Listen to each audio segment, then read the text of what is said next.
Pulve siempre tiene a bien regalar a nuestras premiadas un pedacito de su arte en forma de copla. Rozando ya el fin de este primer bloque dedicado a Maite, escucharemos estas coplas en la voz de César Rubio, y el grupo de canto le felicitará por este premio con una jota alusiva.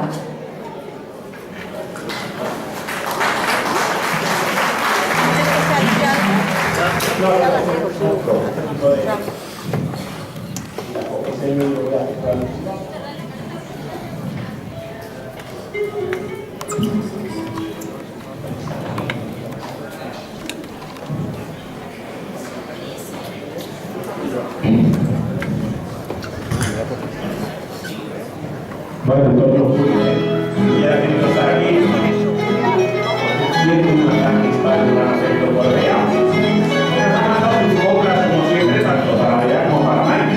Ahora es un burro, Maite. Dice así: Premio Mujer de Jota, Maite a los Andrés, obras en su honor, autor Antonio Pulve. Con todo su corazón, este centro aragonés hace entrega de este premio hoy a Maite a los Andrés. Maite desde muy pequeña se enamoró de la jota, un amor que ha ido creciendo y cuando baila se nota. Ya desde que era una niña las pañuelas cogió y el son que le den café rápidamente aprendió. La ilusión por aprender cada vez iba aumentando y cuanto más aprendía, mucho más le iba gustando. El pisar los escenarios a Maite fue cautivando y se preparó a conciencia para seguir actuando. Tanto es así que actualmente del grupo es la directora, le pone mucho cariño, gran esfuerzo y muchas horas. Maite guarda dentro del alma aquellas noches de ronda cuando fue la madre centro y su víspera de boda. Fruto de su amor con Juan nació su hija Martita, a la que quiere inculcarle el amor con la jotita.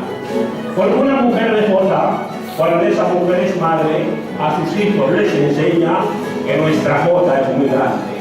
No hace falta ser nacido en las tierras de Aragón si nuestra jota te lleva adentro del corazón. Aquí, en el puerto Sagunto, se ama Aragón y su esencia, como tú lo amas, Maite, y hoy tu gente te lo premia.